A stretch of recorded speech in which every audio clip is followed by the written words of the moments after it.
Assalamualaikum warahmatullahi wabarakatuh. Di sini kami akan mempresentasikan apa yang sudah kami diskusikan dan kami kerjakan mengenai arbitrase secara umum. Sebelum masuk ke materinya, izinkan kami perkenalkan diri dulu. Yang pertama ada saya, Farid Aziz Dermawan dengan NPM 24 10091 dan rekan saya. Saya Dimas Prasetyo Putra dengan NPM 24 1113. Baik, masuk ke dalam pengertian. Di sini arbitrase berasal dari bahasa Latin arbitare, yang artinya kewenangan untuk menyelesaikan suatu dengan penuh kebijaksanaan. Definisi ini mengandung 4 elemen, yaitu suatu metode penyelesaian sengketa melibatkan satu atau lebih pihak ketiga yang netral, independen, dan impartial. Selanjutnya, pihak ketiga itu dipilih oleh para pihak yang bersengketa, dan yang terakhir keputusan bersifat mengikat.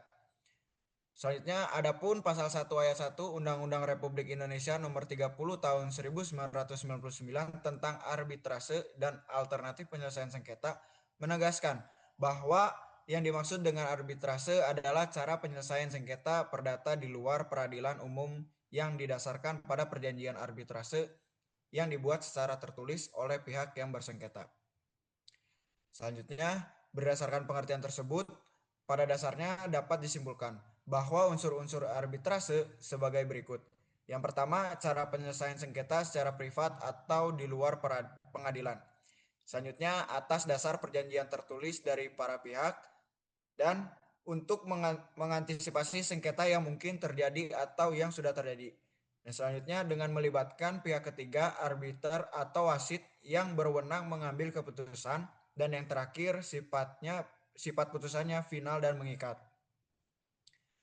Dan kami mengutip dari ahli Subekti yang menyebutkan bahwa arbitrase adalah penyelesaian atau pemutusan sengketa oleh seseorang hakim atau para hakim berdasarkan persetujuan bahwa para pihak akan tunduk pada atau mentaati keputusan yang diberikan oleh hakim atau para hakim yang mereka pilih atau ditunjuk tersebut.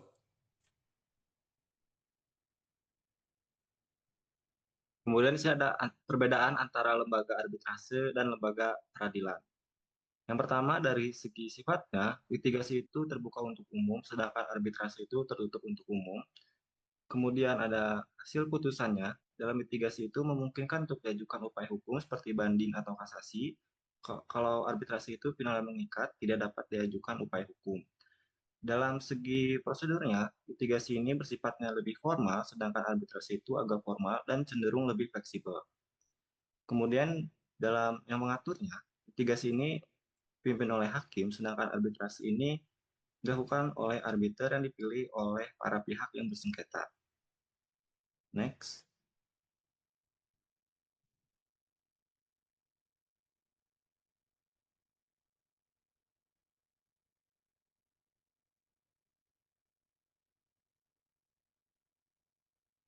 Kurang gitu ya. Ayo mana? Kasih orang. Oh, Ternyata mana dulu. baik. Eh, Masuk ke dalam dasar hukum. Di sini dasar hukum utama arbitrase adalah Undang-Undang Nomor 30 Tahun 1999 tentang arbitrase dan alternatif penyelesaian sengketa. Undang-undang ini secara khusus mengatur mengenai pengertian arbitrase, perjanjian arbitrase, tata cara penyelesaian sengketa melalui arbitrase, serta pelaksanaan putusan arbitrase. Dalam undang-undang tersebut ditegaskan bahwa arbitrase merupakan cara penyelesaian sengketa perdata di luar peradilan umum yang didasarkan pada perjanjian tertulis para pihak. Hal ini menunjukkan bahwa arbitrase hanya dapat dilaksanakan apabila terdapat kesepakatan antara para pihak yang bersengketa. Baik, selanjutnya ada macam-macam arbitrase. Arbitrase sebagai salah satu mekanisme penyelesaian sengketa memiliki beberapa jenis yang dapat dibedakan berdasarkan berbagai kriteria, seperti kelembagaan, ruang lingkup, serta jenis sengketa yang ditangani. Pembagian ini penting untuk memahami bagaimana arbitrase diterapkan dalam praktik. Arbitrase ad hoc adalah jenis arbitrase yang dibentuk secara khusus untuk menyelesaikan suatu sengketa tertentu. Arbitrase ini tidak terikat pada suatu lembaga arbitrase permanen, sehingga seluruh proses termasuk penunjukan arbiter dan tata cara penyelesaian sengketa ditentukan oleh para pihak yang bersengketa. Arbitrase ad hoc memberikan fleksibilitas yang tinggi karena para pihak memiliki kebebasan penuh dalam menentukan prosedur yang akan digunakan. Namun di sisi lain, arbitrase ini juga memiliki kelemahan karena tidak adanya aturan baku yang mengatur prosesnya, sehingga berpotensi menimbulkan kendala apabila terjadi perbedaan pendapat antara para pihak. Selanjutnya, arbitrase institusional. Arbitrase institusional ini adalah arbitrase yang diselenggarakan oleh suatu lembaga arbitrase yang bersifat permanen. Lembaga ini telah memiliki aturan dan prosedur yang jelas dalam menyelesaikan sengketa. Salah satu contoh lembaga arbitrase di Indonesia adalah Badan Arbitrase Nasional Indonesia atau yang biasa disebut BANI. Dalam arbitrase institusional, para pihak tidak perlu menyusun prosedur dari awal karena telah disediakan oleh lembaga yang bersangkutan.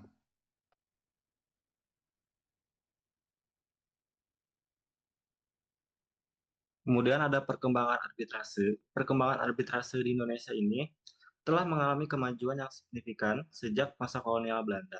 Arbitrase sudah dikenal melalui RI, namun perkembangannya semakin jelas setelah diberlakukannya Undang-Undang Nomor 30 Tahun 1999 yang memberikan dasar hukum kuat bagi penyelesaian sengketa di luar pengadilan. Selain itu, berdirinya BANI atau Badan Arbitrase Nasional Indonesia turut memperkuat peran arbitrase khususnya dalam sengketa bisnis dan perdagangan, meningkatnya kesadaran pelaku usaha untuk mencantumkan klausul arbitrase dalam kontrak menunjukkan bahwa arbitrase semakin dipercaya dan berkembang tidak hanya secara normatif tetapi juga dalam praktiknya. Next. Tuh. Wah, ada kelebihannya. Yang pertama ini penyelesaiannya lebih cepat dibandingkan litigasi atau peradilan umum. Arbitrasi ini lebih cepat 180 hari, kemudian bersifat rahasia, yang dimana putusannya ini bersifat final dan mengikat. Kemudian para pihak memiliki kebebasan untuk memilih arbiter, yang mana mereka ini bisa memilih arbiter yang memang memiliki keahlian di bidang yang disengketakan. Kemudian next,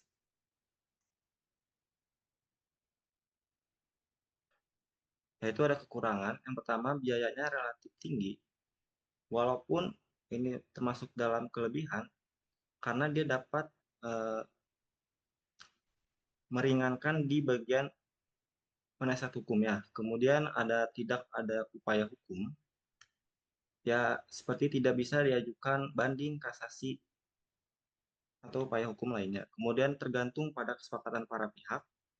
Kemudian keterbatasan dalam lingkup perkara, yang mana perkara ini hanya dalam lingkup perdata saja.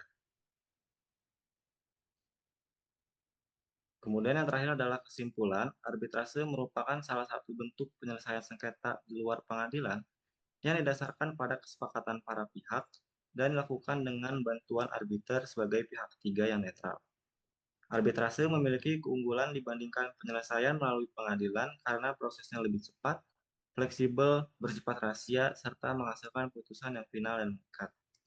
Di Indonesia, arbitrase telah memiliki dasar hukum yang jelas melalui Undang-Undang Nomor 30 Tahun 1999 tentang arbitrase dan alternatif penyelesaian sengketa yang mengatur pelaksanaan arbitrase sebagai salah satu alternatif penyelesaian sengketa perdata. Baik teman-teman, cukup sekian penjelasan dari kami berdua. Selanjutnya kita buka sesi tanya jawab. Boleh? Siapa yang mau bertanya? Aku mau nanya. Ya, boleh, Bu Perkenalkan, Lansari. nama aku Lansari, NPM 24 10083. Pertanyaannya, bagaimana karakteristik utama arbitrase ini menurut Undang-Undang Nomor 30 Tahun 1999? Dan kenapa sifat final dan mengikat ini dari putusan arbitrase dianggap sebagai keunggulan sekaligus kelemahan? Terima kasih.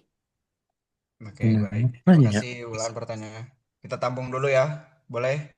Yang lain? Aku izin bertanya. Ya, boleh. Cahaya. Nama aku Cahaya Fitri Anggraini, NPM 241001116.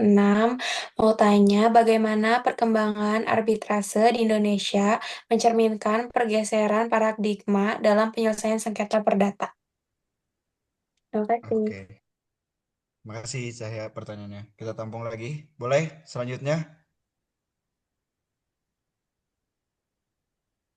Aku mau nanya, Ya boleh. nah perkenalkan nama saya Salwa Rahel dan NPM 86. Mau tanya ke mengapa arbitrase itu dianggap lebih sesuai untuk sengketa bisnis dibandingkan dengan litigasi di pengadilan umum. Oh, oke. Terima kasih Salwa Rahel pertanyaannya. Baik. Selanjutnya ada yang mau bertanya lagi? Jangan mau bertanya. Saya Nazar 10.094. Pertanyaan saya, apa perbedaan mendasar antara arbitrase ad hoc dan arbitrase institusional dan bagaimana implikasinya gitu praktisnya terhadap kapasitas prosedural gitu, saudara. Ya, baik, Saudara Nazar. Terima kasih atas pertanyaannya. Siap, Boleh, sama-sama ya. Saudara Farid dijawab dulu. Yang saya jawab sama siapa? Ya, nanti sama saya. Oh baik, makasih ya.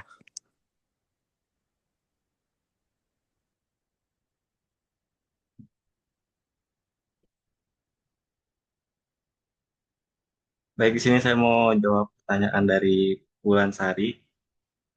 Jadi bagaimana karakteristik utama arbitrase menurut Undang-Undang Nomor 30 Tahun 1999 dan mengapa sifat final mengikat ini dianggap sebagai keunggulan sekaligus kelemahannya. Jadi menurut Undang-Undang Nomor 30 Tahun 1999 menegaskan bahwa arbitrase adalah penyelesaian sengketa perdata di luar peradilan umum berdasarkan perjanjian tertulis para pihak. Unsur pentingnya itu meliputi sifat privat, keterlibatan arbiter yang netral, serta putusan final dan mengikat. Sifat final dan mengikat ini merupakan keunggulan karena memberikan kepastian hukum dan mencegah proses berlarut-larut seperti dalam litigasi yang memungkinkan banding. Namun, arbitrase juga memiliki kelemahan karena menutup akses terhadap upaya hukum lain, sehingga apabila terdapat kekeliruan dalam putusan, para pihak tidak memiliki mekanisme koreksi. Dengan demikian, finalitas arbitrase adalah pedang bermata dua, mempercepat kepastian hukum, tetapi berpotensi mengorbankan keadilan prosedural. Mungkin gitu aja, Wulansari. Cukup. Iya, cukup, makasih. Ya, baik, saya akan menjawab pertanyaan dari Saudara Nazar. Jadi arbitrase ad hoc itu dibentuk khusus untuk satu sengketa tertentu dengan prosedur yang ditentukan sepenuhnya oleh para pihak. Jadi hal ini tuh memberikan fleksibilitas tinggi tetapi beresiko menimbulkan ketidakpastian jika terjadi perbedaan pendapat mengenai tata cara. Selanjutnya sebaliknya itu arbitrase institusional diselenggarakan oleh lembaga permanen seperti BANI yang telah memiliki aturan baku. Implikasi praktisnya adalah adanya kepastian prosedural dan efisiensi karena para pihak tidak perlu merancang mekanisme dari awal.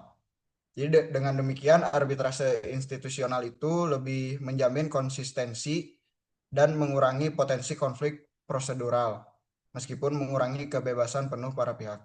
Jadi sekian Saudara Anjan, Saudara Nazar. Sama-sama. Saya akan jawab pertanyaan dari Salwa Rahel mengenai mengapa arbitrase itu dianggap lebih sesuai untuk sengketa bisnis dibandingkan litigasi di pengadilan umum.